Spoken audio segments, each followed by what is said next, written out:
would you like to introduce our guest? I can certainly do that with pleasure. So, Mallory Mackey is a journalist who specializes in anthropology with a specialization in mythology, folklore, and occult studies. She's on the board of directors for the Washington, D.C. chapter of the Explorers Club. And as I mentioned in the pre-show, I had not heard of that. So then it became a poll question, and I think a lot of people also had not heard of that. So I'm interested in hearing about that. And her experience in the realm of exploration have sent her on field research expeditions around the world, from Colombia to South Africa to Argentina and beyond. Mallory is an author with 4 books contracted to release within the next year. She's also a writer for Skeptical Inquirer and is a creator and main writer for her exploration-based blog, Mallorie'sAdventures.com. And tune into season 1 of our unique anthropological adventure show, Weird World Adventures, on Amazon Prime right now. Season 2 is set to release in the fall of this year. Welcome, Mallory. Hello, thank you so much for having me. I'm And glad you could do this. yeah, I am super excited, Mallory, to have you on so we can talk about anthropology. We don't do that often on this program, but I am here for it and I cannot wait.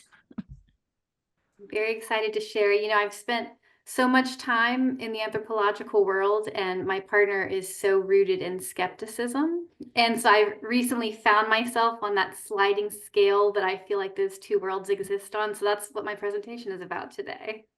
That is so Oh, cool.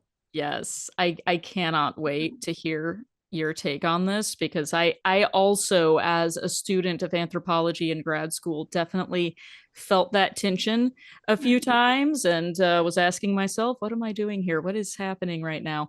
And sometimes it can definitely be a struggle if you feel like you're kind of a member of two different schools of thought that may be taking a very different perspective on the same issue. So I can't wait to dive into that. So um, please regale us with your stories and your knowledge, and we're going to have lots of questions for you too. Do you want to look at the Amazing. poll? You want to look at the poll first, I or what do. do you think, Mallory? I do. I definitely do. Also, we should talk about penguins after this because they're not really in my presentation, but I'm the weird penguin girl, so Oh, we should talk about penguins later. they they were not wearing tuxedos, and I guess it's too hot for them to wear tuxedos in Yeah. the Galapagos, though. I love it. Well, let's talk about the poll then. We asked 3 questions. The first question was, are you familiar with the concept of ethnocentrism? And 60% of our attendees who answered the poll said that they are.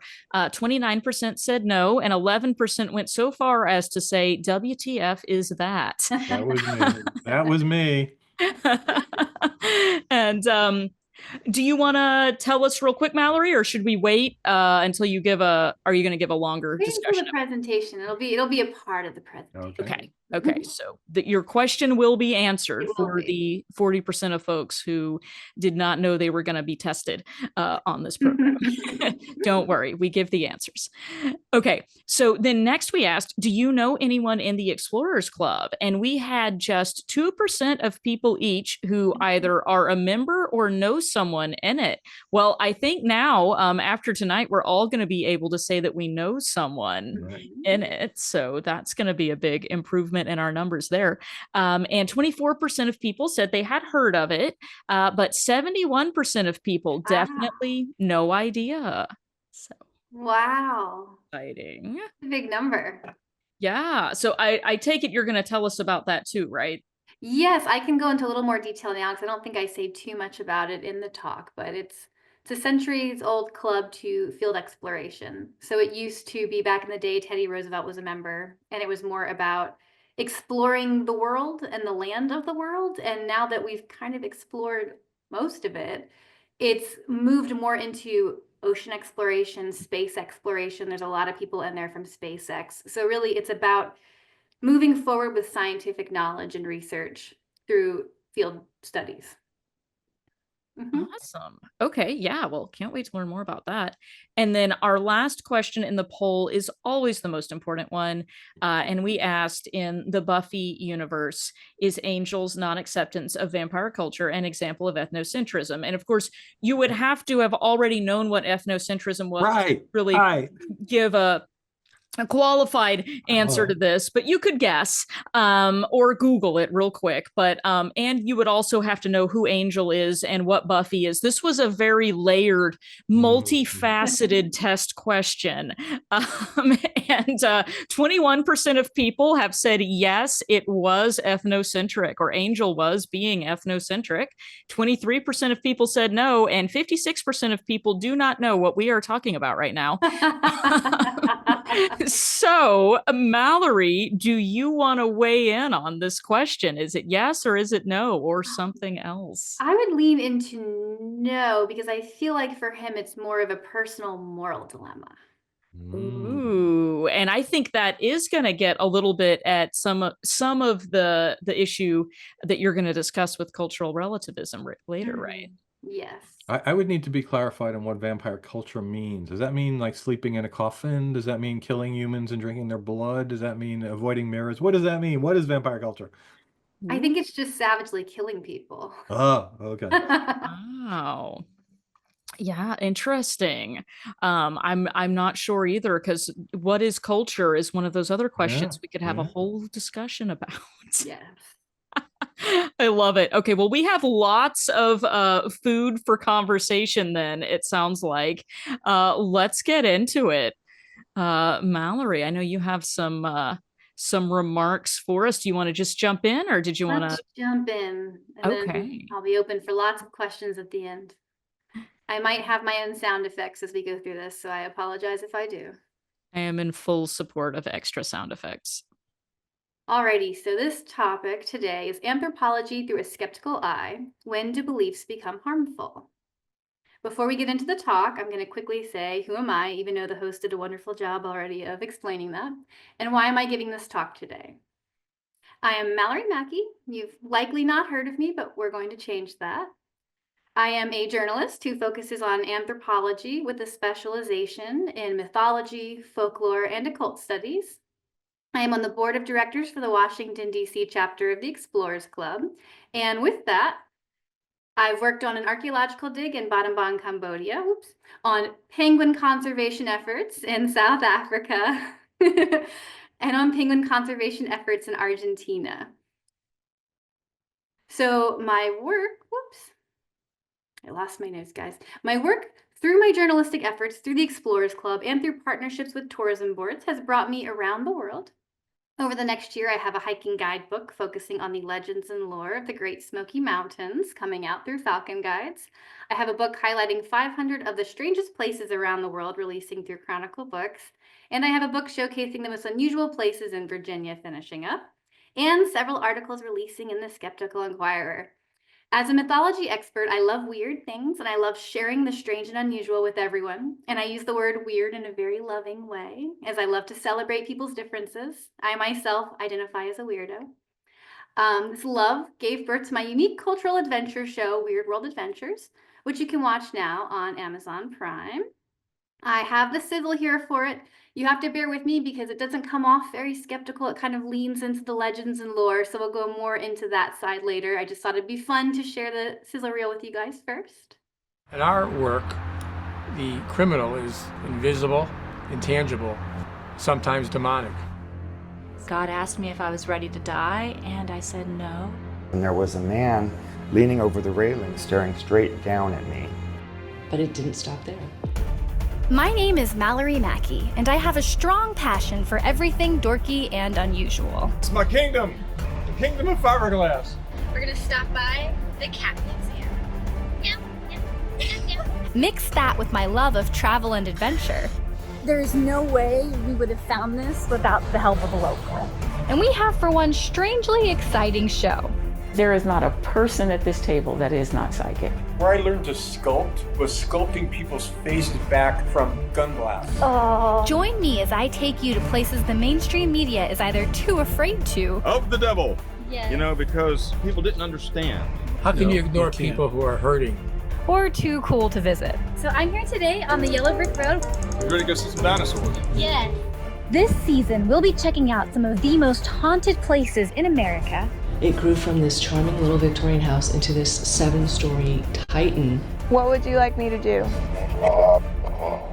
Experiencing the strangest traditions. When you go into the trance state, you can access a past life, but some people go into what are called like future projections. The world's largest LARPs, and investigating potentially possessed items from around the world. You're not supposed to photograph this because it's cursed, but it's all right. Are you ready to explore this weird world? This is how we're going to end every single investigation that we do. The dance part. Dancing with spirits. I didn't know there All was right. going to be dancing, but I'm in support of this. Always dancing. So, as you might be able to see from the sizzle, I love to experience life from the viewpoints of other people. I love to find what makes people unique and see the world from their eyes, whether that be a man who built a museum dedicated to house cats in order to fund his cageless cat shelter. And yes, he did that, and yes, he was wonderful. A paranormal investigator, or other cultures with vastly different belief systems than ours. I've spent the night in Dracula's castle. I've hunted for the 7 gates of Guinea, which are the gates to hell to the voodoo underworld in New Orleans. And I've happened to immerse myself in many belief systems along the way, many of which are harmless. But as I'm sure most of us know here, many are not. Now, I'm newer into the realms of skepticism. My partner Michael has been a long-term skeptic for decades, and he's helped me pose the question to myself, when do belief systems become harmful?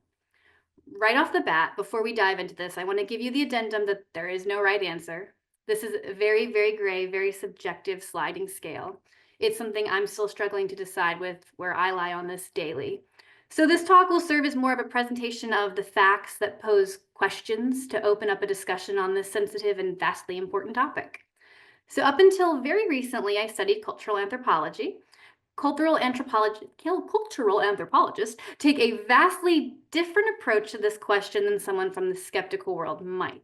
That's, again, not everybody, it's not finite, but a lot of people take a different approach to it. So that's where we're going to start this conversation, in the realm of cultural anthropology. One end of my sliding scale.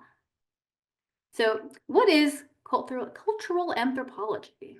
Cultural anthropology is a branch of anthropology focusing on the study of cultural variation amongst humans. Simply put, it's the study of human cultures. Anthropologists have pointed out that through culture, people can adapt to their environment in non-genetic ways. So people living in different environments will often have different cultures. Much of anthropological theory has originated in an appreciation of and an interest in tension between the local, particular cultures, and the global, a universal human nature, or the web of connections between people in distinct places and circumstances. Modern anthropology emerged in the 19th century, coinciding with significant developments in the Western world. These changes sparked a renewed interest in understanding humankind, particularly its origins, unity, and plurality. However, it was in the 20th century that cultural anthropology began to adopt a more pluralistic perspective on cultures and societies.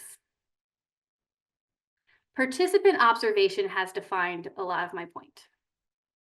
So participant observation is one of the principal research methods of cultural anthropology. It relies on the assumption that the best way to understand a group of people is to interact with them closely over a long period of time.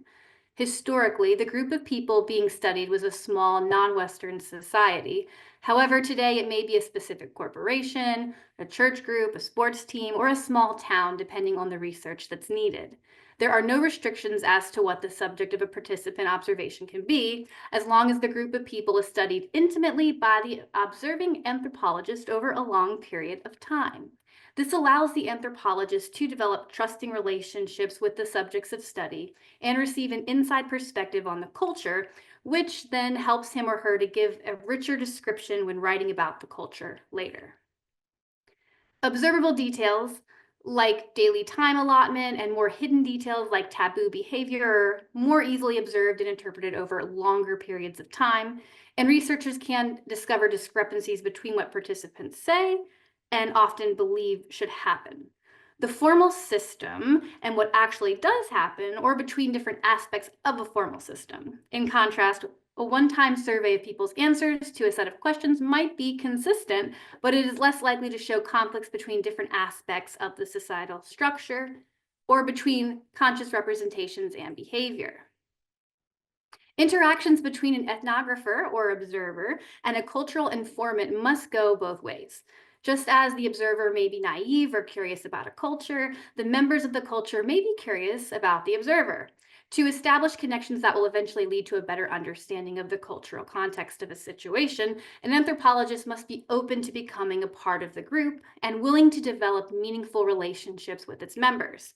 One way to do this is to find a small area of common experience between the anthropologist and their subjects, and then to expand from that common ground into a larger difference.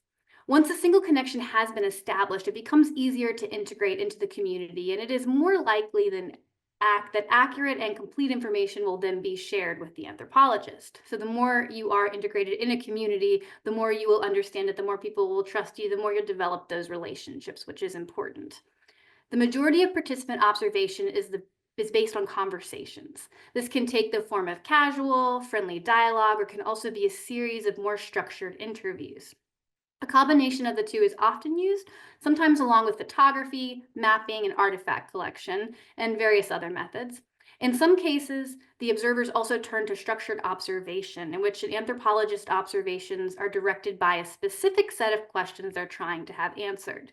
In the case of structured observation, an observer might be required to record the order of a series of events or describe a certain part of the surrounding environment. While the anthropologist still makes an effort to become integrated into the group they are studying and still participates in the events that they might observe, structured observation is more directed and specific than participant observation in general. This helps to standardize the method of study when the data is being compared across several groups and is needed to fulfill a specific purpose, such as research for a government policy or decision. Let's see. One common criticism of participant observation is its lack of objectivity. Because each anthropologist has their own background and set of experiences, each individual is likely to interpret the same culture in a different way. Participant observation has also raised ethical questions since an anthropologist is in control of what they report about a culture. In terms of representation, an anthropologist has a greater power than their subjects of study, and this has also drawn criticism in participant observation in general. Additionally, anthropologists have struggled with the effects their presence has on a culture. Ideally, you don't want to leave a footprint. Simply by being present, a researcher causes changes into a culture, and anthropologists continue to question whether or not it's appropriate to influence the cultures they study, or possible to avoid having any influence at all. Okay, so now, this leads me to my next point. Because of the approach of participant observation, anthropologists are taught to be as judgment-free as possible. Judgment in the field is referred to as ethnocentrism. When participant observation, with it comes ethnocentrism. I'm going to briefly show you my sliding scale of morality now, which we'll reference more later, but the fear of judgment, of this ethnocentrism, is why I put cultural anthropology here on one end of my scale. So why do I put it on the far end of the scale? Fear of ethnocentrism. So, for those who don't know, the question we asked earlier, it is the belief that your culture is superior to others, in simple words. It's the evaluation of other cultures according to preconceived notions originating in the standards and customs of your own culture. So again, in simple words, it's the belief that your culture might be superior to others, leading you to judge cultures based on your own standards. Anthropologists are taught that this is the ultimate sin. At least I was when I was in school. It was just, forbidden. And you're told to drop any and all standards from your culture to ensure that you don't judge the subjects of your study. Sounds like a good idea, right? I mean, when I think of the anthropologists in the early 1900s judging societies they felt to be lesser or more primitive, then yeah, going in and submerging yourself into a culture with no judgment at all just really seems like a win. And here's the beauty of being accepting and cautious of holding any judgment. So, cultural relativism is the idea that we should understand a culture on its own terms, not judge it based on the standards of our own. For anthropologists, this is a foundational principle. We approach cultures with the understanding that values, norms, and beliefs differ significantly across societies. It's the goal. As anthropologists, our goal is to understand, not to judge. This means that when studying belief systems, we try to immerse ourselves and make sense of them from the perspective of those who practice them. And ethnocentrism is dangerous in many ways. Judging other cultures based on the standards of one's own can lead to misunderstandings, stereotypes, a lack of genuine insight. It's crucial to avoid projecting personal biases onto other cultures. So again, in theory, this would be a win. But here's where it can become unclear. Belief systems can be harmful to people. In one of my anthropology classes at university, my instructor presented us with a firsthand account of someone had written on revenge killings in tribes in the African villages. It was a practice that is perfectly acceptable for tribal groups of men to kill the men of other tribes in revenge for their own men being killed. She then proceeded to ask us questions about these killings and had us write up answers to her questions. My professor was setting her students up to have judgment on this. It was very clear that she wanted us to have this judgment so she could scold us for it, scolding the class that we needed to accept these as a part of that culture and we shouldn't judge it or have any thoughts on it. If we were anthropologists put in this tribal world, we would have to be required to be completely judgment-free on this and just not condone, but respect these people killing each other in the way that they did. So this left me questioning my own nature to want to help the people who were being killed for no reason. And then it made me feel judgmental for not supporting people killing each other, which just becomes very confusing. It made me feel a lot of things. Then I began to question when belief systems could become harmful. Now, this is an extreme example, but it was my first dive into the ideas as I immediately started thinking about the children being killed in the islands on and around Papua New Guinea for the thought that they're witches, something that still happens today. It's happening right now. Should we condone this and not intervene? I mean, we can all agree that the Nazis were bad, right? There's a set of belief systems in which more people should have intervened to stop atrocities from occurring. So this dialogue started in my head in that moment, and then I was introduced to skepticism. So let's pause here and discuss looking at the world from the skeptical eye, the other side of my scale here. What is skeptical thinking? This audience likely already knows a lot about this, but we will briefly review it now. Skeptical thinking at its core is an attitude of questioning, encouraging a thorough examination of claims and evidence before accepting them as true. It's about being open to different perspectives, but not blindly accepting them, and instead basing your beliefs on evidence and reason. What are the benefits of having a skeptical mindset? Skeptical thinking offers a range of benefits, both personally and intellectually. Here's a breakdown of why adopting a skeptical mindset can be valuable. Improve decision-making. Skeptical thinking encourages you to assess evidence critically before making decisions. By questioning assumptions and looking at all available information, you're less likely to make impulsive or poorly informed choices. You make more informed, thoughtful decisions, which can lead you to better outcomes in both personal and professional life. Enhanced problem-solving skills. A skeptical approach includes questioning the status quo and exploring alternative solutions. This fosters creativity and innovation, as you're not just accepting traditional or obvious answers. You develop the ability to think outside the box and come up with novel solutions to challenges. Woo! My sound effects. Protection against manipulation. Being able to parse out fake news, for instance, how to evaluate information sources. Skeptical thinking helps you avoid being swayed in misinformation, advertisements, or persuasion by misleading arguments. It's a safeguard against emotional appeals, cognitive biases, and propaganda. You become more resilient to manipulation, making it easier to discern truth from falsehoods and avoid being easily influenced by others. Increased intellectual independence. Being skeptical means questioning everything, including widely accepted ideas and personal beliefs. It encourages you to think for yourself rather than simply following others' opinions or societal norms. You cultivate intellectual independence and autonomy, allowing yourself to develop a more personalized and authentic worldview true to yourself. Stronger critical thinking abilities. Skepticism hones your ability to evaluate arguments, identify logical fallacies, and understand the strengths and weaknesses of different perspectives. This sharpens your overall critical thinking skills. You become more effective and discerning thinker, able to engage in reasoned debate and evaluate complex issues with clarity. Better understanding of complex issues.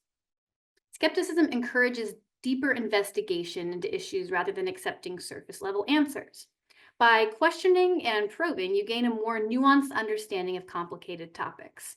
You're better equipped to grasp complex subjects and make decisions based on a comprehensive understanding of the facts. Personal growth and self-improvement. Skeptical thinking encourages self-reflection. By questioning your own beliefs and assumptions, you can identify areas for personal growth and open yourself up to new ideas and adapt to changing circumstances. You get to experience continuous personal growth, gaining greater self-awareness to the ability to adapt to new situations. It promotes open-mindedness. While skepticism involves questioning beliefs, it also fosters openness to new information. A skeptic isn't quick to dismiss new ideas, but instead seeks evidence to evaluate their validity. This balance of critical inquiry and openness allows for a more adaptable mindset, which then can lead to richer learning experiences and personalized development. Prevention of cognitive biases. Skeptical thinking counteracts cognitive biases, such as confirmation bias. By questioning your assumptions, you reduce the likelihood that you're falling into these traps. It promotes more objective, accurate thinking by encouraging you to consider alternative viewpoints and evidence, even if it's not what you were originally thinking. Scientific and societal progress. Skepticism is foundational to the scientific method, which relies on questioning, hypothesis, and testing ideas rigorously. In society, skepticism drives innovation, social change, and the questioning of injustices and outdated systems. You contribute to broader intellectual and societal progress, whether through supporting scientific discovery, advocating for reform, or challenging outdated norms. Resilience in the face of uncertainty. Life is filled with uncertainties, and skepticism allows you to navigate them with more resilience. By accepting that not everything has clear answers and questioning assumptions, you become more comfortable with uncertainty. You can better manage ambiguity and avoid the stress of feeling pressured to have all of the answers, fostering emotional resilience. And lastly, increased empathy and understanding. Skeptical thinking encourages examining diverse viewpoints and understanding where others are coming from, even if you don't necessarily agree with them. This leads to more respectful dialogue and better empathy in theory. So in summary, the role of skepticism in the questioning of one's beliefs is to challenge assumptions, refine ideas, and cultivate a deeper, more thoughtful understanding of the world. It's about maintaining a healthy curiosity, staying open to new information, and building a well-reasoned foundation for your beliefs. The benefits of this process are profound: stronger, more resilient beliefs, increased critical thinking, and personal and societal growth. Ultimately, skepticism helps us live more thoughtful and authentic lives. The downside: people fully identify with their belief systems. And when they believe them strongly enough, therefore, when you question someone's belief systems, it may feel like you're questioning their identity, which will immediately make them defensive and cut them off to alternative views. Questioning cultures that are unfamiliar to you can look very much like ethnocentrism. It can look like you're valuing your cultural beliefs and your setup over another, which is heavily frowned upon in the anthropological world, or really any world for that matter. Whoops. And if you're not careful, constantly questioning things can easily make you judgmental, especially of specific people and cultures who don't think skeptically. So, finding the middle ground on our sliding scale. Of course, there's a healthy middle ground we need to find on the sliding scale. One side has us respecting and or at least ignoring harmful beliefs, and the other could have us questioning other cultures in an ethnocentric and judgmental way. Like with every topic, the world exists in shades of gray. I said it in the beginning and I'll say it again. There is no black and white. Somewhere in the middle of this gradient line exists the answer. But the answer is clearly subjective to each person. To discover where you may sit on the scale, let's look at more of the factors, specifically when belief systems could become harmful. There are both major and minor examples here that I have. Some are being more subjective, some just being, well, you'll see. Let's discuss why respecting harmful beliefs can be damaging by looking at some drastically extreme cases. If we try fully to avoid any and all ethnocentrism and approach culture without any resistance or reason, we can fall into the trap of respecting and supporting harmful belief systems. Again, this is why I put cultural anthropology on one side of my scale. This is not to say that all anthropologists blindly respect harmful beliefs, but I've just seen it firsthand in many instances throughout my experiences when trying to avoid it, and it's led to this. Not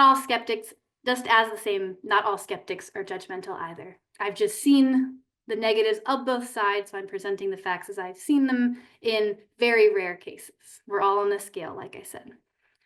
Here are what I think are the clear moments in which belief systems can become obviously harmful.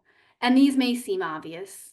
Belief systems can become harmful when they lead to behaviors, attitudes, or actions that negatively impact individuals or society overall. There are several ways in which this can happen. Intolerance and exclusion. When belief systems promote intolerance toward other groups, they can lead to discrimination, hatred, and violence. This can create a divide between people and perpetuate conflict based on differences in religion, culture, race, or ideology. The suppression of individual freedom. Some belief systems demand conformity and suppress individual freedoms, particularly when they require adherence to rigid norms or practices that undermine personal autonomy or well-being. This can manifest as authoritarian control, particularly in religious or political conflicts. Psychological harm. Beliefs that promote feelings of guilt, shame, or inadequacy can have long-term psychological effects. For example, doctrines that teach the followers must constantly strive to meet unattainable standards may contribute to anxiety, depression, and low self-esteem. Violence and terrorism.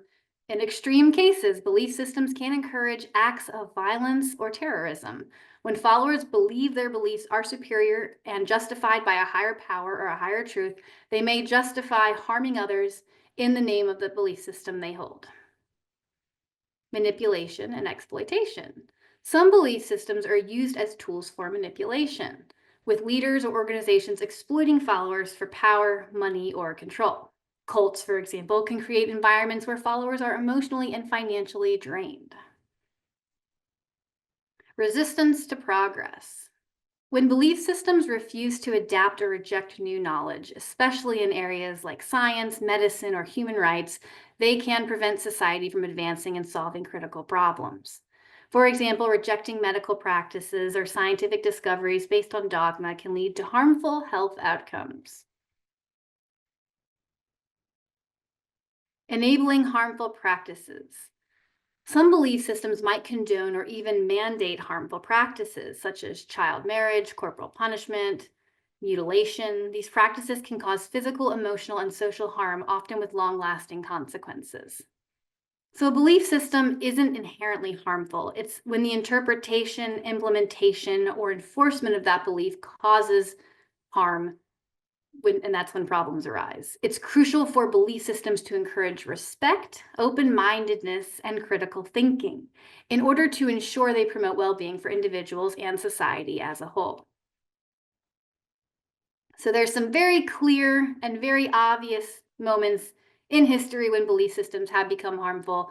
They're all very extreme, but it's just to show how bad things can go when people blindly follow. The Inquisition, the Salem witch trials, the Holocaust, the Crusades, to name a very, very, very few. So with this, there are many more similar and subjective ways in which limiting beliefs can be bad. These are not as extreme, but you can find them more in personal situations. The belief in superstitions or magic can prevent people from taking responsibility within their own lives. It can also lead to helplessness or resignation.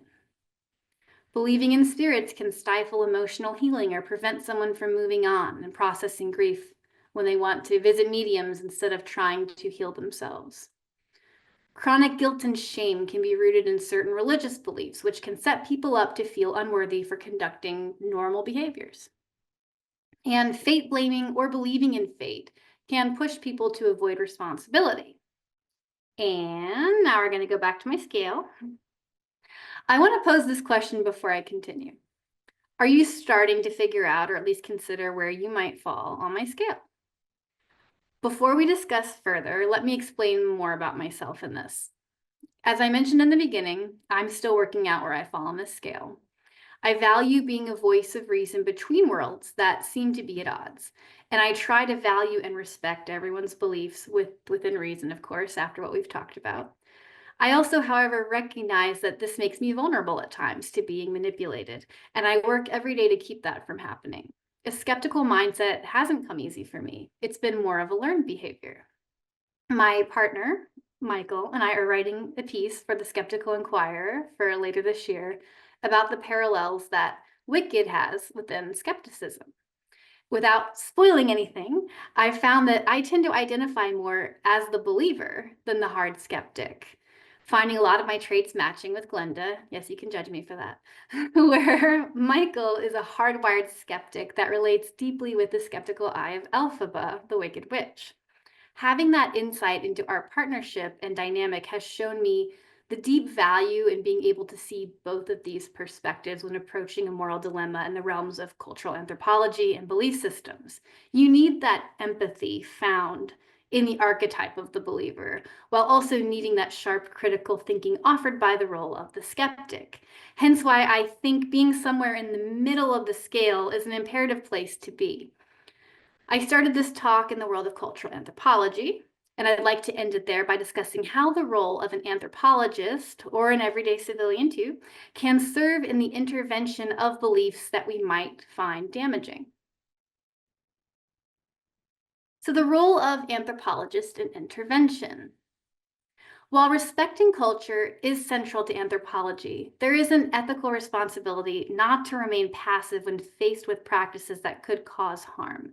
The anthropologist must grapple with their ethical dilemma of when to intervene and how to balance respect for traditions and culture with the responsibility to prevent harm. Long-term goals, in some situations, the anthropologist may act as a bridge to facilitate change by promoting awareness and providing local communities with tools to address harmful practices. However, it's important that these changes come from within the culture itself rather than being imposed from the outside. And advocacy for human rights. Many anthropologists have adopted an advocacy role in situations where they believe belief systems lead to harm, especially when it conflicts with universal human rights. For example, rights to education, to health, and to freedom from violence. When to step in, indicators of harmful belief systems. So the way I'm starting to approach these topics is as follows. Respecting the subjectively harmful topics we discuss and allowing those personally within someone's life to address them. Getting involved in someone's subjective beliefs when you're not close to them is dicey and something I try to avoid where I can. Stepping in and stopping overall practices that are drastically harmful, however, does seem important. This would include violations of consent. When practices are imposed without free, informed consent of those affected, particularly vulnerable groups like children or women, it raises concerns about exploitation and harm. The erosion of well-being. Belief systems that result in chronic harm or lower the well-being of individuals or communities, such as addiction, poverty, chronic violence, they're all signals that a belief system might need to be critically evaluated. And international consensus. Practices recognized globally as violations of human rights, such as slavery, trafficking, genocide. They require more direct intervention from anthropologists, though often this involves cooperation with other organizations like entities from international human rights bodies. So the limits of intervention. Cultural sensitivity versus universalism. So avoiding imposition. Anthropologists should avoid imposing their own moral standards or beliefs in the cultures they study. Imposing outside values can be seen as imperialistic or paternalistic. However, there are certain rights that are generally seen as universal, such as the right to life, freedom, and security. These basic human rights may sometimes take precedence over respect for a culture's practices. So ideally, intervention should come through dialogue and education, not force. Social change is most suitable when it comes from within a community. So anthropologists often work alongside local activists and community members to bring about a positive change. Balancing academic responsibility and social responsibility. Academic objectivity as anthropologists maintaining objectivity and refraining from bias in research is very important. However, when harmful practices are involved, the line between objectivity and advocacy can become very blurred, as mentioned many times now. Social responsibility. Anthropologists are increasingly aware that their work can impact real-world issues. Research should aim not only to understand, but also to improve conditions, especially when they involve human suffering. So, my conclusion, ultimately, the anthropologist's role is to navigate the tension between cultural understanding and ethical responsibility. The key lies in critically evaluating the harm caused by specific practices and intervening in a manner that respects the culture while advocating for the protection of basic human rights. So, informed intervention. The intervention should always be informed, respectful, and aimed at collaboration with those within the community to provoke change. It's essential that anthropologists don't see themselves as saviors, but as facilitators of dialogue and agents for positive change within the cultural context.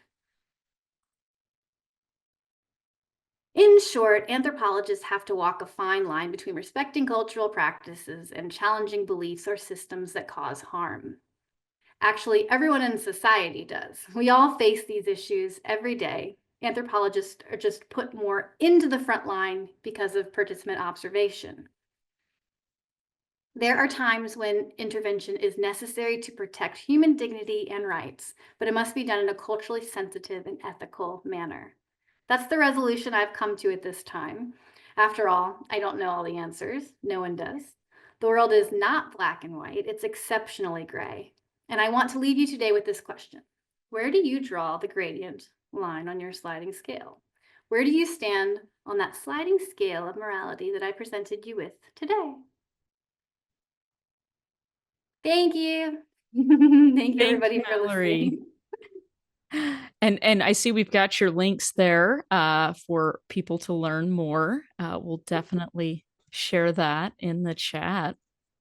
So we have a ton of questions.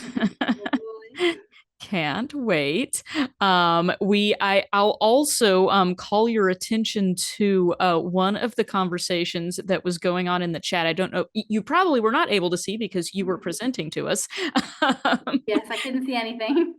As we could have predicted, one of the topics that comes up so often when this debate about cultural relativism comes up is I bet you can even guess what it is. It's a hot button issue that a lot of people, when they're teaching about or arguing about cultural relativism, fall on different sides of. And it's one of those examples that I think is kind of extreme, where people will take cultural relativism real far. And that is the question of FGM, or female genital mutilation. Or female genital cutting, or genital cutting more broadly. We also have male genital cutting and male genital mutilation, and the choice of the term cutting or mutilation is also a value-laden choice. And anyway, that conversation came up in the chat about one where people will often say, hey, this seems really bad to me as an outsider. This seems like something that we can recognize as horrible and should stop and is so bad in so many ways. And at the same time, it's one of those topics that is often brought up as an example of, but you're looking from the outside in. And if you were to ask people within many of the cultures that practice this, they might tell you this is an integral part of our social structure. And if I don't have this done for my daughter, she will be unmarriageable and her life will be, forever changed for the worse, and so on and so forth.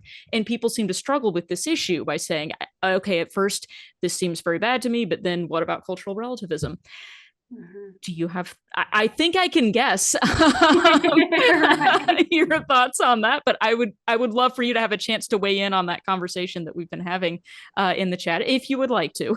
I think it all comes down to consent too. There's a lot of factors. There's a lot of factors that have to be presented in this. And one, the person having that done to them needs to have consent, but that's still a dicey subject because it depends on who's in power. If it's a bunch of people in power forcing them to make this and it's been so ingrained, then that's not good either. So I guess how much freedom do they really have in the choice? And I think it depends on the culture. Most of the times they don't have that much freedom in it, and that's not good. So definitely, but those are the questions I would pose to that argument.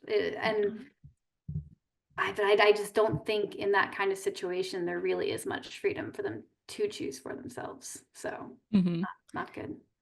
So then my follow-up question would be, what do you think about male genital cutting that male babies have not consented to in, for example, the United States or other Western societies? It's the same thing. I don't necessarily agree with it because they're not consenting to it. I think they should be able to make that choice for themselves when they get there. Yeah. I'm pretty sure most babies scream very loudly and the parents just don't understand why they're screaming about it. It's like, no! Especially at a bris, which is a public party where that gets done. Oh, I find that horrifying as well. You may not know Malorie. Dr. Daryl Ray from Recovering from Religion has given talks on this previously.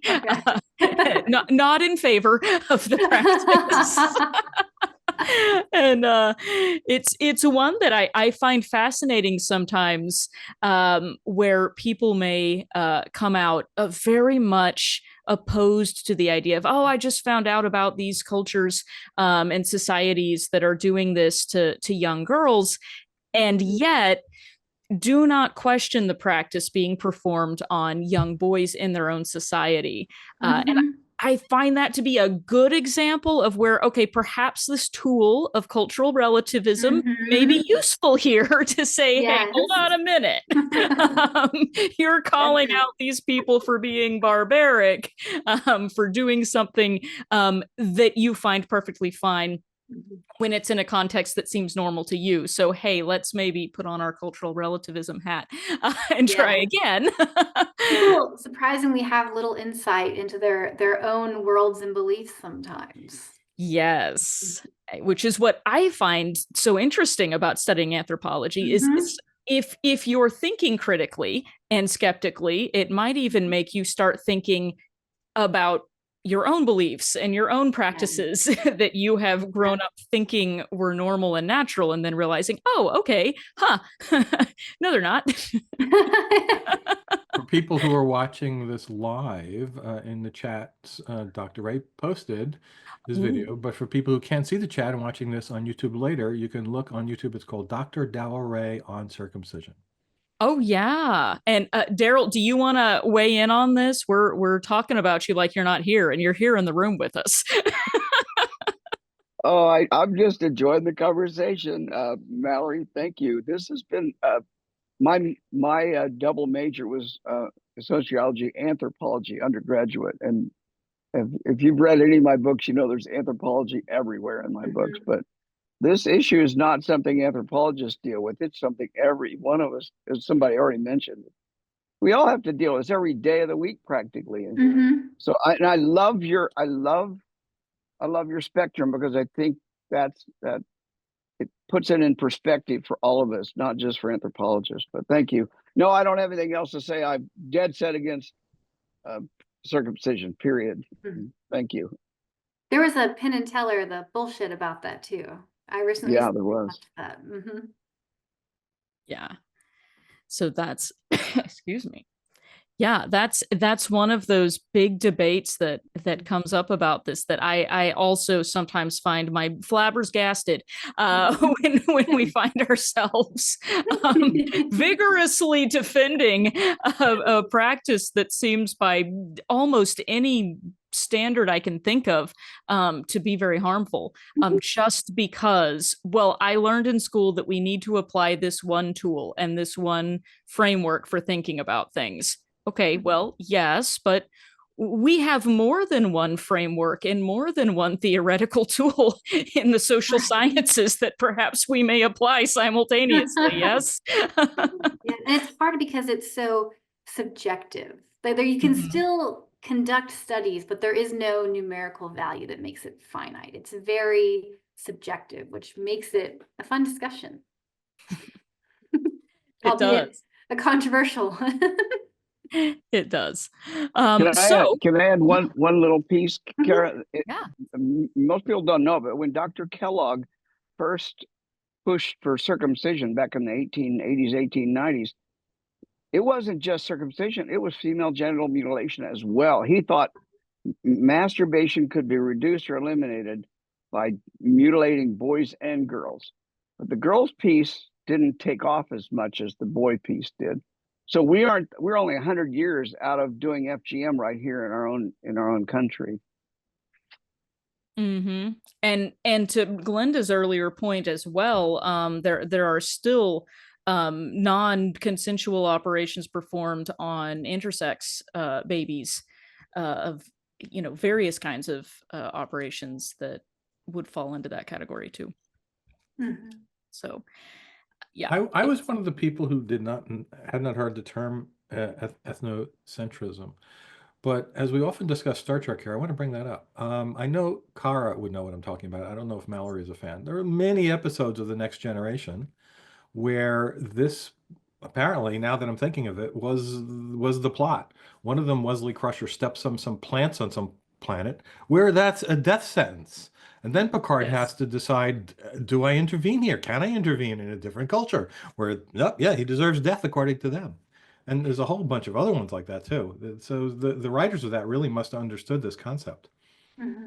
Yes, the whole idea of even like the prime directive, sometimes people will say, grows directly out of this idea of you have no business intervening and judging and changing lives of other people. But it also that one comes from a little bit of a colonialist perspective as well, from the idea that you know better and are coming from a superior position. So it's also ethnocentric in some ways. Mallory, are you a Star Trek fan? I like it, but I haven't seen like every episode. Okay, you haven't seen all the Anthropology episodes? I know. See, now I kind of want to watch it, though. I'm going to have to send you a list, Mallory. Yeah, Rob, send her a list. There are a lot. There's even the one, I think it's Who Watches the Watchers, Yeah, where they're somebody actually... just put that in the chat, right? Yes, they're on an anthropological mission to study a planet, and that's the premise of the show. Right, so... they're in a blinded area where there's a screen and the natives cannot see them, and then the screen breaks down, and oh my God, there are gods up there, and then well, how do we fix this problem? We have now destroyed their culture by injecting a new religion. Oh my gosh. Yeah, and so another way of kind of thinking about that is, and you touched on this, Mallory, towards the end about this idea of, well, what ought we to be doing from an ethical or moral perspective.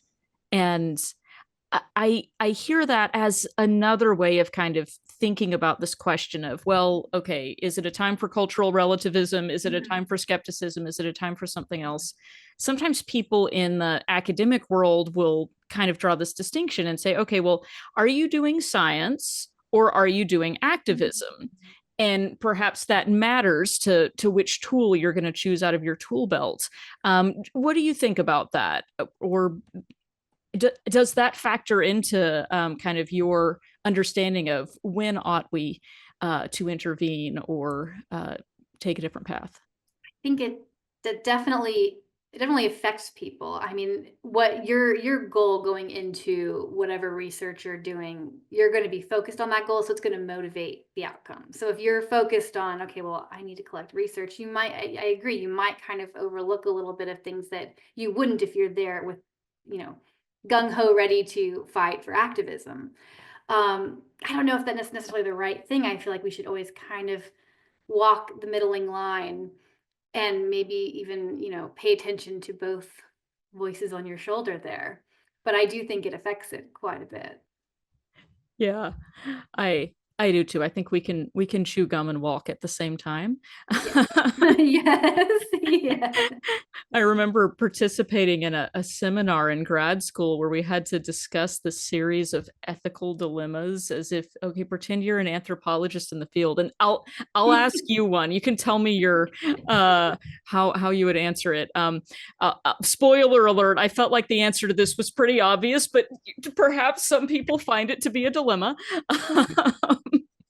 Let's say you're conducting a study in an area. It's not been had very much contact with the Western world. I think it's in the Amazon somewhere with an indigenous group there. And one of the children of one of your research informants becomes ill with, I can't remember what it is, something like yellow fever, malaria.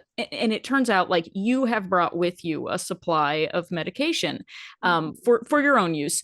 But one of the medications you have a couple of doses of would cure this illness. The ethical dilemma was, should you give it to the child?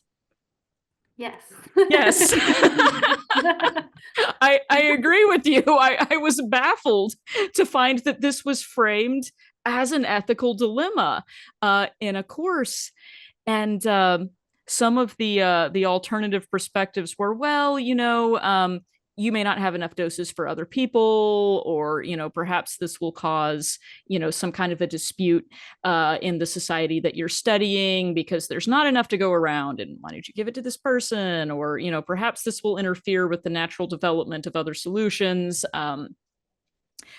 I found those to be pretty weak arguments personally. I find that a lot of, especially in the academic world with anthropology, people love to set you up to judge you. It's almost like they're having their own judge. They want you to say something that they can then kind of come at you for. Because it seems like one of those, like they're setting you up. I know you're going to say this, and I have something to say in return. Yeah, it was fascinating to me. In the course that I was in, we sat and talked about this, and all of us were like, why is this a dilemma? The answer here is very obvious. And apparently that was not the conclusion that people came to in every seminar when this dilemma was brought up, which I also found a little bit disturbing personally. But right. I think it does speak a little bit to, though, what is the lens that you're putting on when you're going out into the world? Because it made me think about the topic that you chose. The title that you chose for this episode was Anthropology Through a Skeptical Eye, or a Skeptical Lens. I think those is kind of synonyms. And I think that was a really appropriate title to give to this, because you're talking about, I think, what kind of lens are you putting on when you're going out into the world?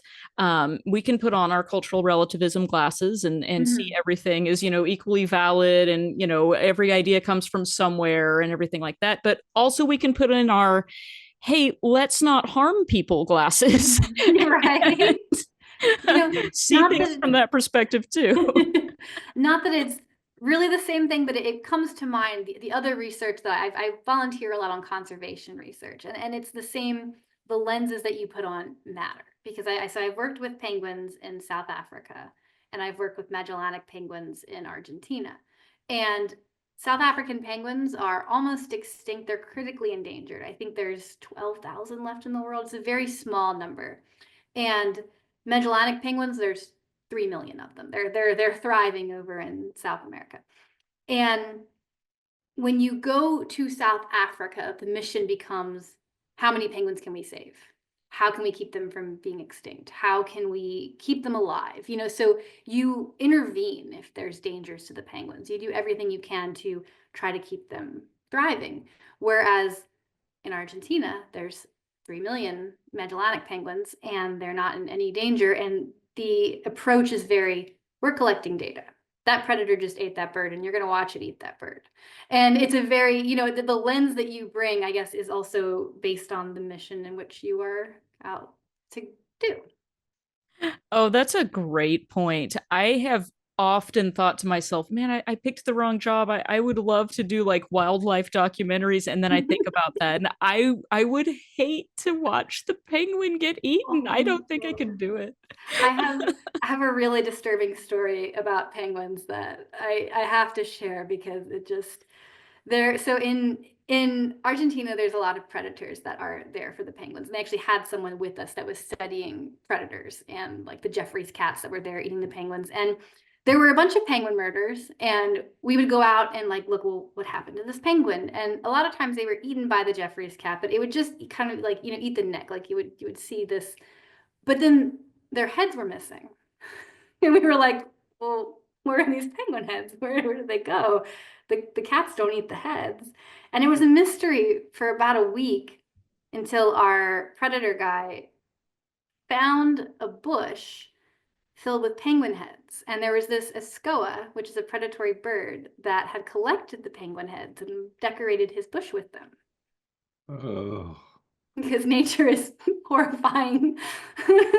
Decorated? There was no other reason besides No, he aesthetics? just wanted to make his little house pretty. Yep. Oh. Anyway, that was a sidebar. I just thought I'd have to share. I mean, we said we were going to have to talk more about penguins. So I didn't think that would entail stories of another animal taking their heads off and decorating their homes with them. But it was painful to see. It was very painful. I love that I don't want to see any harm to them, but it's something that happens when you're in the field. Wow.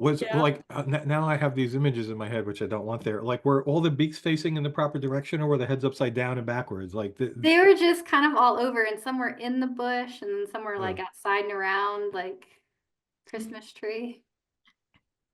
Wow. It really makes you think. We're going off topic here, but people used somebody to say, in the chat, this is appropriate, said yes, but we decorate our cabins with deer heads. That is true. Yes, that's true. So let's put on our cultural relativism That's right. antlers here and remember the escoa was just doing its thing. Let's not judge the penguins. Let's don't be a hypocrite. There's a time for cultural relativism, but yeah, I am in complete agreement that is a tool that can be taken so far that it becomes an impediment rather than a help to our investigations and our interactions with one another. So I think you hit on an important point there. Well, should we go to some more questions from the chat, Rob? Yes, sounds like a good idea. Yeah, okay. Well, I will ask the first one. We have touched a little bit on colonialism tonight because we talked about anthropology, and for people who know about the origins of anthropology, which you touched on a little bit, that came baked in a little bit in the early years of the field. So this person is asking in regards to the Explorers Club, did that also have any undertones of colonialism or manifest destiny type of thinking to it as well? I don't know much about the intentions of the early club other than the goal of exploration. And I'm sure it probably did. It was a product of its time. Women weren't included in the club originally because women weren't explorers in the early 1900s. And once that became, society changed and we need to include everyone, it drastically shifted. And now, the focus is obviously very much on inclusivity. I can't talk. Inclusivity of everyone. But it was the 1900s, and I think Teddy Roosevelt was very progressive, but he was like one of the people involved early on that kind of moved things forward. I think it was very progressive and radical in its ideas, but I'm sure that it wasn't fully defined, and it was a byproduct of its time, I'm sure, early on. So I have to read part of this Wikipedia article. Famous Mhm. firsts by members of the Explorers Club. First to the North Pole, first to the South Pole, first to the summit of Mount Everest, first to the deepest point in the ocean, and first to the surface of the moon. Neil Armstrong and Buzz Aldrin. Wow. Oh. It's very much focused on that idea of moving forward in exploration. So I can't imagine it was too terribly judgmental with the colonialism, but I mean, it was a product of the early 1900s and it's evolved seamlessly throughout time, which I respect. Yeah, very interesting. Thanks for sharing with us about that. So can I ask you how you became a member? How does that happen? Yeah, so I started in field research first. So you have to know someone in the club, which was a hurdle for me for a while because I knew I wanted to join and I didn't know anybody. And I had done the field research in Cambodia. And then I started my penguin volunteering and I'm like, okay, well, I have my research, I have my credentials. How do I join? And I actually reached out to, at the time I was living in Los Angeles, the SoCal chapter. And the person that runs the SoCal chapter is incredible. His name is Steve Elkins, and he found a lost city in South America, which is great. Like, really, he was a Nat Geo videographer, and he heard of this city, and then he wound up leading an expedition to find it. And he used LiDAR technology to do it. And he is just the most welcoming, incredible person. So he's like, oh, you want to join the club? Come, let's have lunch. We'll talk about your credentials and this, and was just so accepting and kind. And he kind of brought me out to lunch and we talked, and he's like, well, we're all meeting at the Bowers Museum this next weekend. So you should come and meet other people and we'll get someone else, to sponsor you in because you have to have 2 sponsors. So it's, it's a social club. So it was kind of meeting the people to get brought in, and then you have to, fill out your application, and there's a lot that goes with it where you have to have the credentials and then you have to have letters like from sponsors, vouching for you. And my other sponsor wound up being Wade Davis, who is another just like this everyone you meet is the most interesting person in the world, and you get this like imposter complex where Wade Davis busted a zombie drug ring in Haiti. So he's an ethnobotanist, and there were a group of voodoo leaders in But now you're Haiti. telling me zombies are real. This is what you're telling me, Mallory. Ish, The ring of not zombies. but these voodoo practitioners in Haiti would basically poison people in society they deemed like that were not like important, or that were like, useless members of society. And the poison is like Romeo and Juliet, where it would lower your metabolism to where you would appear dead. So they would give it to people. It would look like they died. They'd have a funeral for them, and then they come and dig them up after their funeral and say, I brought you back from the dead. I'm your zombie master. You're going to come work on my plantation. And so he actually went down there and kind of busted it. Like he discovered why it was happening and what was in the poison. And so, I mean, it's just, you can't make this stuff up. You're like, what world am I living in? And so he was my other sponsor into the club, and it was very wild getting to just meet these people and hear all their incredible stories. And we have a big gala in New York City every year, and every person there is just the most interesting person in the world. You're like, Should I assume it's still mostly men? what's it, what? Is it still mostly men? Mostly men? No, you know what? Ish, but not really. There's a lot of women now. And there's a lot of, I mean, every ethnicity. It's very there. The problem is it's a lot of older people. They're trying to bring in a younger generation of explorers and kind of break the stereotype that it's just stuffy old men, which definitely exists. But they do very much have a large demographic of women. It's really young people, and we have this like social group called the Next Generation of Explorers, where we're trying to bring in younger people that are making great accomplishments every year. Wow. Okay. I know a lot of people from SpaceX. It's weird. I never thought that I would say that. So because they're engineers, I don't understand that. They're engineers. Yeah. Well, maybe I have a shot at this. Okay. I'll have to, since I know you, I need another person to sponsor me. Okay. Yeah. You've already got one sponsor, maybe. Yeah. Maybe. Okay. Yeah, definitely. There you go. Okay, so second question on our list is how does one prevent influencing a culture by injecting outside influences? I actually wrote that down. That's my question before you actually mentioned some of that in your talk. It's the prime directive, Rob. Yeah, but like how do you stop yourself from doing that if you're embedding yourself in a culture and supposedly just observing? I think it takes a lot of self perspective. I mean, you really have to be able to pay attention and observe yourself too. I mean, knowing what's going on within yourself and where you lie. And it does draw that, it starts to move into the morality and where you stand and what's going on and I guess why you're there. Everything is so subjective. So I think depending on each circumstance, different questions might change the way you handle a situation, different factors. I would not be good at it. I watched the first episode of your show yesterday, and it's like you're talking to people talking about these things I know don't exist, and you're not challenging them. I would say, no, that's not true. I would just do that.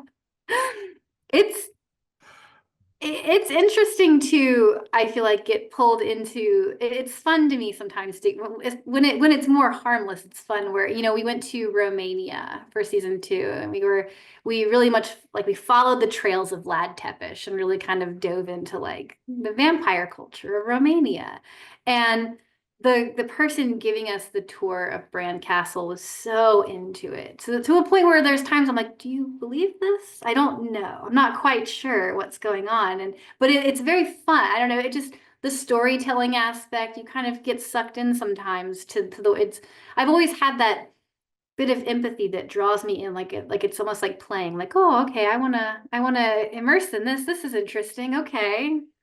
But That you comes also, across in your host role in the show for sure.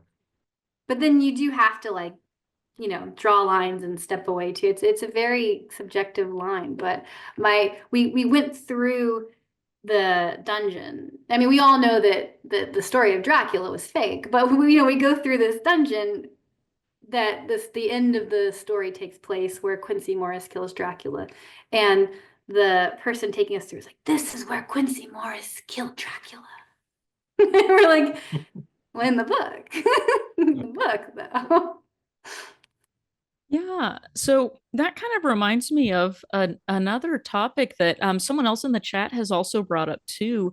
This idea of self-reflection and thinking about what the limitations might be to your research. In anthropology, we have the concept called reflexivity, which is the idea that you might recognize, okay, I'm not unbiased on this topic. I'm bringing a certain set of beliefs and values and ick factor, or whatever the case may be, to this topic that we're about to go study. And so maybe I can't be completely 100% neutral and unbiased. I know myself. And so one way around that is to just simply reflect on and acknowledge those. And in the effort to be fully transparent, come out and say, okay, as a caveat or a limitation of this research, so let me tell you, going into this, I am a member of, for example, these critical thinking organizations. I'm looking at it through this lens. I didn't turn that off while I did this investigation. So there's a piece of that in the story that I'm telling here. Is that something that you might do in your investigations? Definitely. I am the first person to just word vomit up whatever's in my brain. So I will stream of thought anything I have out when I'm reporting, when I'm recording information. And you have to have that self perspective. You have to know yourself. And I know the things that are going to, like food. I cannot submerge myself in a culture and eat something horrifying. And I know that it's not horrifying, that it's just not in my culture, but in my mind, you're just, I can't do this. And there's that limitation. So whenever there's a limitation, I reflect on it. I try to understand why I have that. I always want to know why. So I will do that self-reflection and then record it and just note that, this is perfectly normal for them, but it's not perfectly normal for me. And the Explorers Club has been a good challenge with the food stuff, because at the gala every year they'll serve invasive species. So the fried tarantulas. on Oh, stick. oh no. Okay, I decided I'm not going to put my application in. There you go. Yep, I'm out. I'm out too. That's my I'm in Everest. I've eaten a Japan and I didn't scorpion. even want to eat any of the seafood there. They have pizza with fish heads on it. Sorry. No. I've eaten a scorpion. I could not get myself to eat the tarantula, but it's like my Everest. I want to because I know that that's just. Was it just the legs or the main part of the Oh, body? it's the whole thing. So this was offered to you. Yes. And it looks like a whole spider. Yes. But fried? Yes. Do its legs like scrunch up? They're like kind of out there. I do have a picture. I'll have to. Oh no! Thank you. my friend ate it, and the worst part was like the legs were sticking out of her mouth, and I was like, nope. Oh my god! Nope. I cannot. I can't under even no eat the circumstances. Mexico. Oh.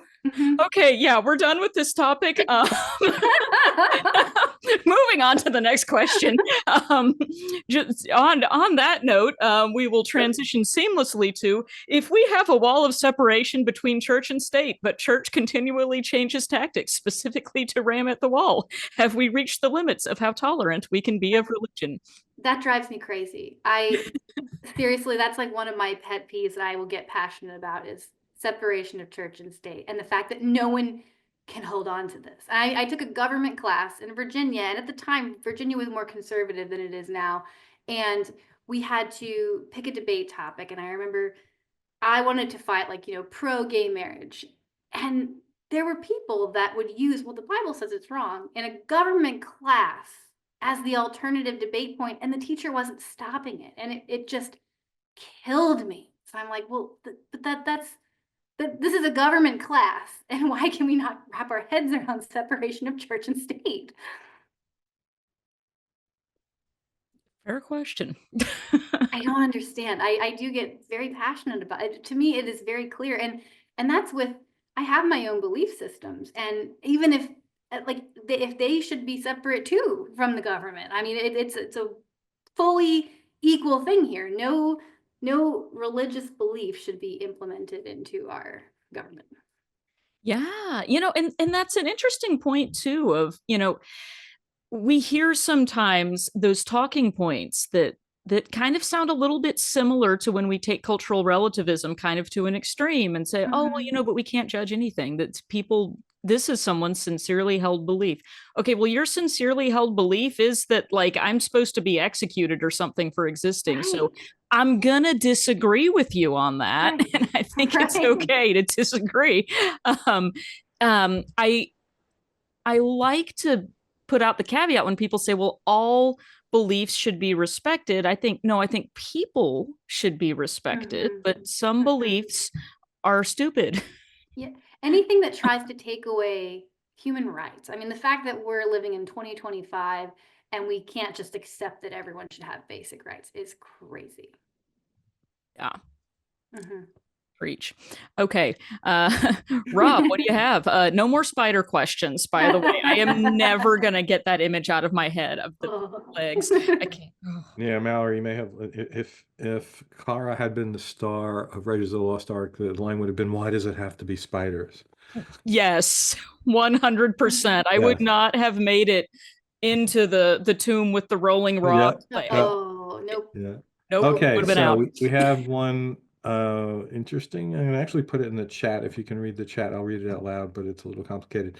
Is what we call skepticism a value neutral activity, or are we necessarily embedding it in our weird, Western, educated, industrialized, rich, democratic value system?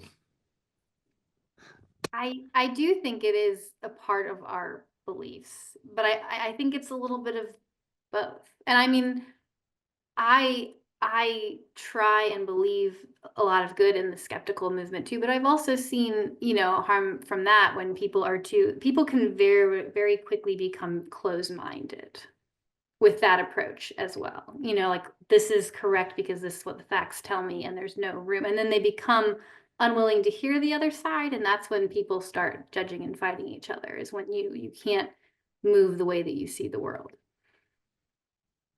Okay. Kara?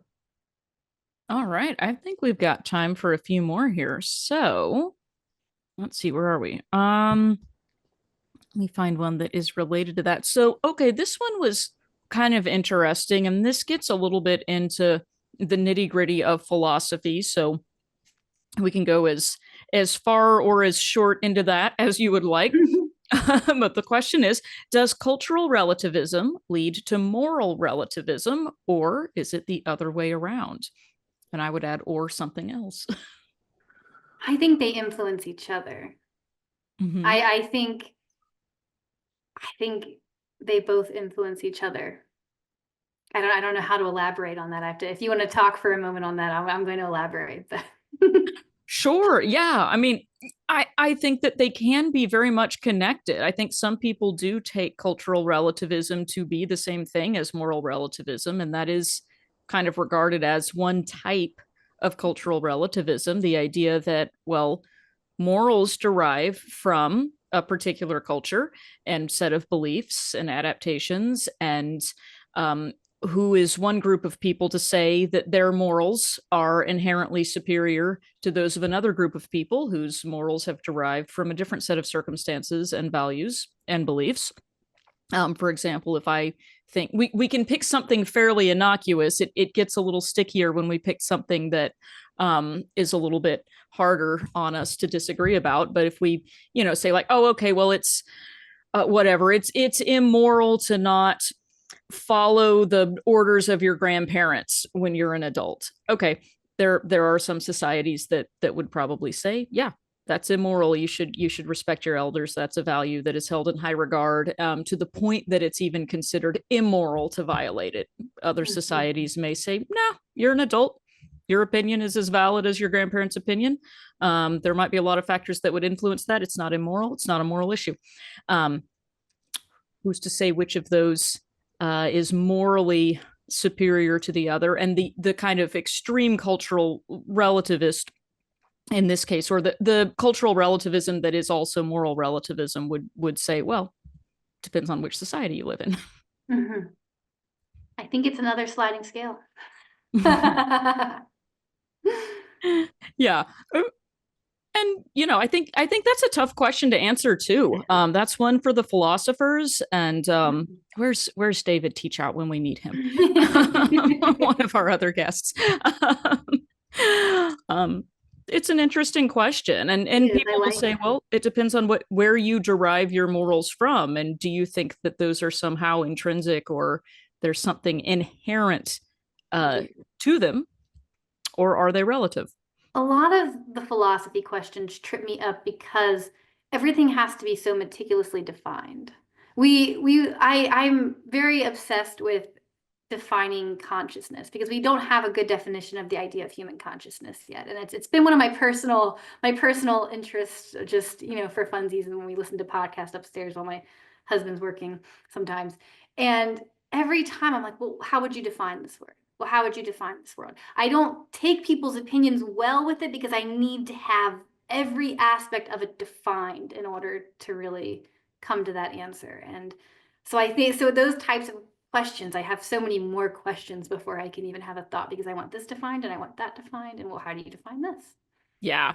Oh, I agree with you on that. That question comes down to a lot of hair splitting, I think, and some people will say they're the same. Other people will pull out nuances. I think that there are nuances to be pulled out, but to your point, we'd be here all night trying to define what words mean.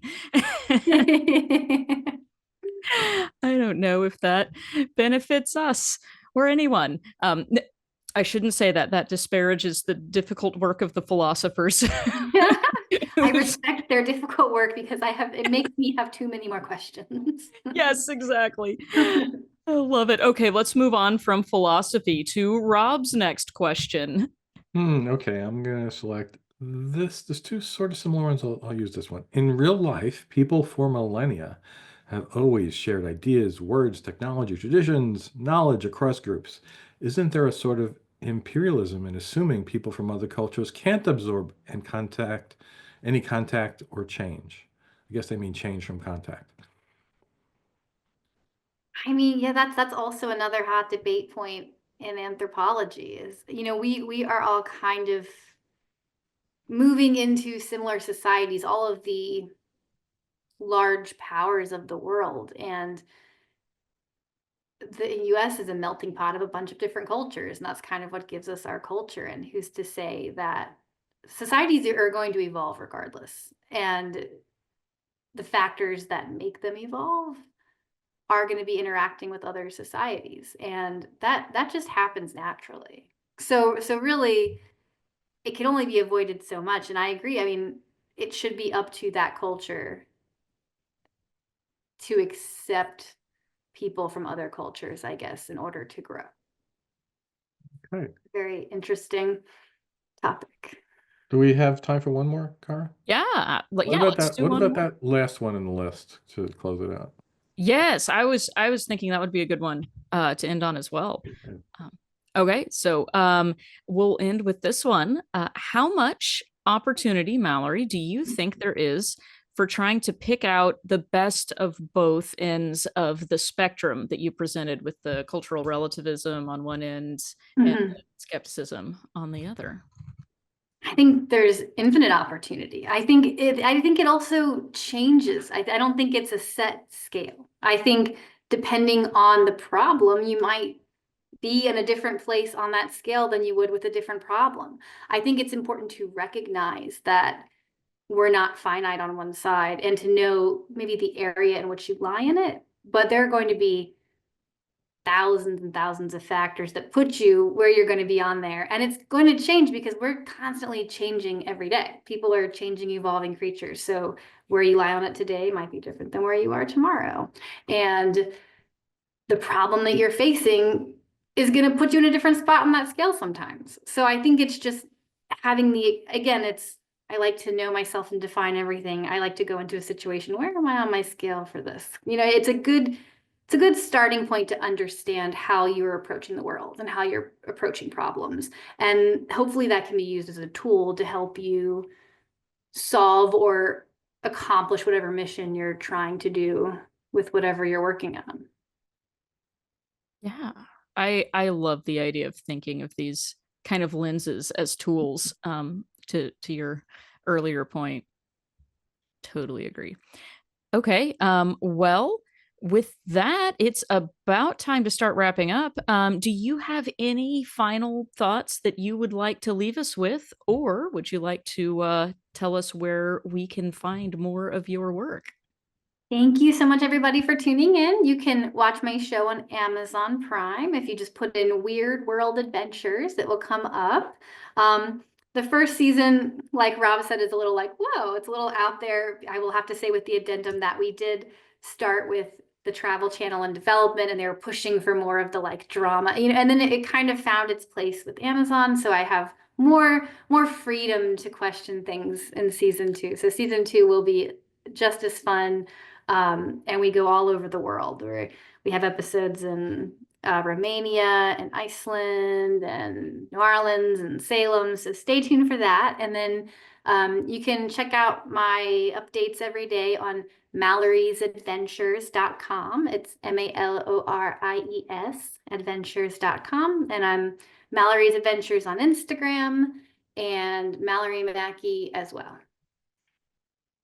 Love it. And we have dropped those into the chat so people can click on those and follow you on whichever platforms they want to find you on. I definitely am going to check it out. So thank you so much for sharing that with us and for letting us know about these cool things that we can now watch in the future. Looking forward to season 2. All right. Well, with that, let's wrap up so we can go to the hangout. Don't forget to join us next week, same time, same channel. We have a lot of cool guests coming up. We have Nicholas Souter, Erica Matthews, Bertha Vasquez, Nathan Lintz, and of course, Dr. Daryl Ray, all coming up soon. So be sure and stay tuned. And don't forget to follow us on social media. Rob dropped the links into the chat for that. We are on Facebook, Instagram, TikTok, Blue Sky, and of course, YouTube.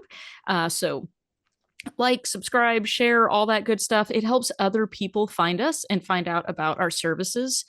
So please do that as liberally as you see fit, but certainly don't feel any obligation to do that if it's going to out you to other people on your social media that you don't want to know that you're following our content. We completely understand that. So that's all right as well.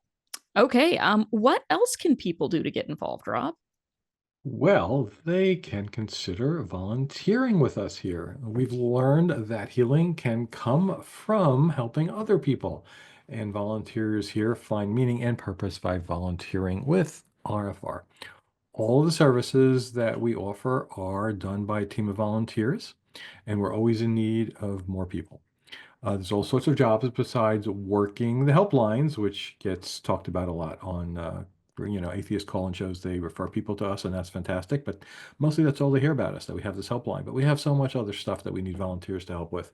We need people to find, to vet, to post the good resources to help our clients or to help the agents help the clients. We need people to host the support groups that we talked about earlier. We need people to support the online community, to moderate each of the chat channels, and to run the Hangouts. We even do our own IT here. So if you got an IT background, that could be made use of to help us improve our software. And even what we're doing right now, people who work in the background on the show, or people like Akara and I today, who are up front and the face of the organization. So yeah, volunteer for us, and you never know where you might land. You can find the volunteer tab on our main page, recoveringfromreligion.org. And lastly, I'm going to mention we have a 3-minute video, just 3 minutes, not like almost the 20 minutes it took us at the beginning to tell you all about our services. 3 minutes tells you all about the Recovering from Religion services. It's on our main page, the bottom of the main page. It's RFR What We Do is the name. You could even Google that if you're listening to this later and you want to find it on YouTube. It's RFR What We Do. 3-minute video says everything this organization does. Awesome. And with that, let's hear some closing thoughts from the fabulous, bestest executive director anyone could want, Gail Jordan. Welcome. Thank you, Kara. Lovely introduction. Thank you. Malorie, what a fascinating presentation. What I was thinking of through most of it was how, if those of us who have come from those controlling religious backgrounds, the joy of exploring this and thinking about it, and the dilemma of, is it this or do we intervene or do we not? That's so much a part of our development as human beings, and a great number of us missed that and didn't develop that skill as children and young adults, and coming to it for the first time, I feel a little behind, but it was just wonderful. It was a wonderful exercise. It was fascinating. And I so appreciate you coming and sharing with us tonight. One of the things I enjoyed most is that our host with the most, Dr. Kara Griffin, is also an anthropologist. And so having them engage with you and tossing the ideas back and forth was one of my favorite parts of the program. But thank you, Malorie, so much. I hope you'll consider joining us again. I'm going to close with just a couple of things to remind you of. May the 10th, we're having our fundraiser. Daughter Glenda is our point person for that. Glenda, if you'll wave your hands, please join us. It's a good, rollicking time. We would love to have you as a donor, yes, but more than that, we get the opportunity to engage in lots of folks from across the secular spectrum, such as it is, and we'd love for you to be online with us on that day. More details will be coming about where the links can be found and that kind of thing. That's coming up on May 10th. And as always, I always try to mention our fall excursion. If you are anywhere near the Virginia area or can get to the Virginia area in September, mid-September, we'd love for you to join us for our weekend religion recovery retreat. We've been doing it for years, and it's our highlight of the year. So please be giving some thought to that. Don't let your finances keep you from doing it. We have some very kind and generous donors who will help you get there if you are interested in that. Both Rob and Kara have mentioned donating and volunteering and being part of our volunteer family here at Recovering from Religion. So please consider doing that. Enjoy the hangout, everybody, and we'll see you next week.